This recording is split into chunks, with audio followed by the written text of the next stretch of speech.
We're cautiously optimistic. Great signs. We've got the visit from the foreign minister coming. We've had the right discussions in place. Our trade minister, Don Farrelly's done a great job in keeping these active discussions going.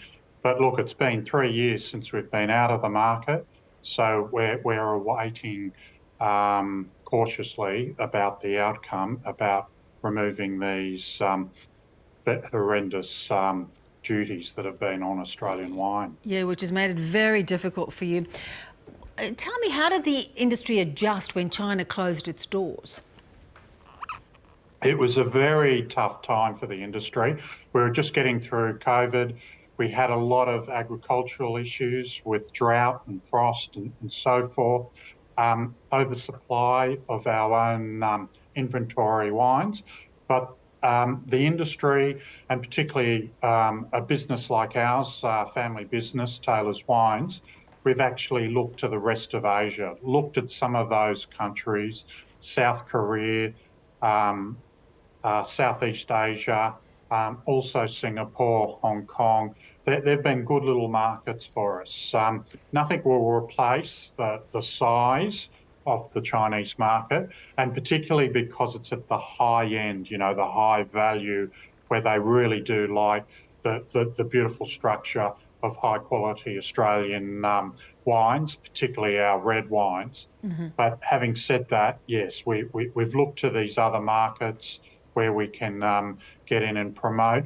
And we've also looked to some of our traditional markets like the UK and also North America. Yeah. I imagine too you've got to feel some form of loyalty to those markets, those new markets you've established, and not completely rush back to supplying China. Yes, that's correct. We really have to probably start all over again in China.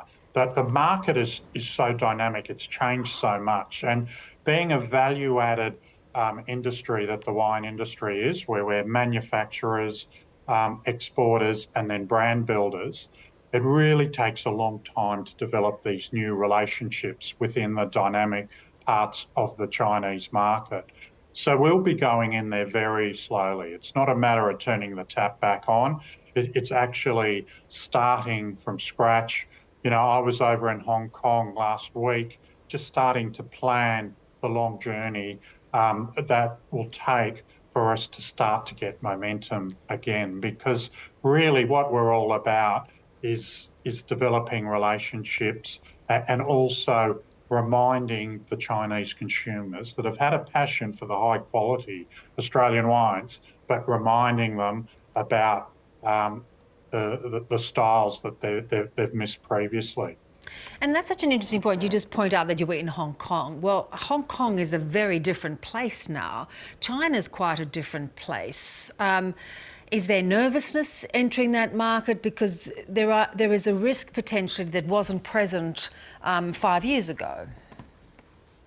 That's correct. That whole area is dynamic. It's changing.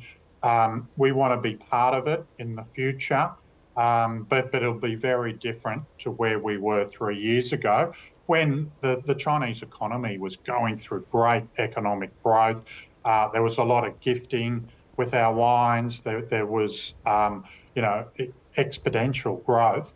So now in this new regime of the new southern eastern part of China, we're looking really to develop those relationships. And the good thing is, I think the purity and the quality of Australian wine is remembered. But again, we've really got to build the brands up again from scratch. Yeah. Because we've really given a free kick over the last 3 years to the French and the Chilean winemakers that have taken all this market share, and they've now, over the last 3 years, developed all the relationships within the market. Yeah, and that's the problem. People forget and they develop new tastes. Is the market the same as well? I mean, obviously there's been quite a crackdown on that sort of high-end, should I say, sort of lavish lifestyle under Xi Jinping. He doesn't approve of that as much. Are you seeing a sort of contraction in the market more broadly?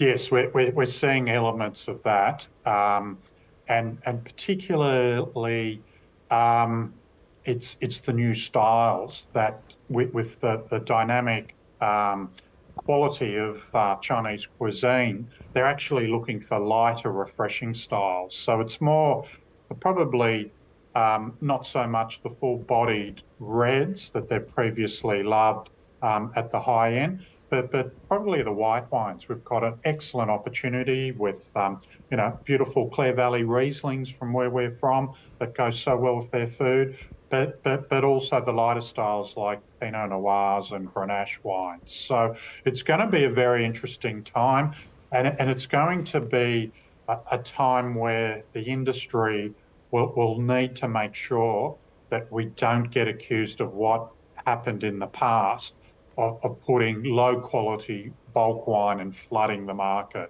While there is quite a lot of stockpiles in Australia, we've got to make sure that we're talking quality and that we're doing it in the right channels of the market. That is fascinating, Mitchell, because in a way then it's sort of almost, we gave them a reason to crack down on us, which is something we have to watch very carefully. That's exactly right. And I think with Austrade, with Wine Australia, we really need to do that high-end marketing and really talk about, the quality that has made Australia. We were the favourite imported wine 3 years ago. We actually had 40% of all the imports going into that market. And so we've just got to build on that reputation. And one of the positive things is, our family business have been entering in Chinese wine shows, and we've been winning major awards in China and around the globe. So we're certainly being noticed on the world stage. Terrific. Well, good luck with it. I'm sure it's going to be small steps to see how it develops. Great to talk. Great to talk, and cheers to the Chinese consumers after all this time. That's not fair when I don't have a glass myself. Sorry, I'll try to pour some through to you. You have a sip for Thanks, me. Beverley. Take care. Thanks, Mitchell.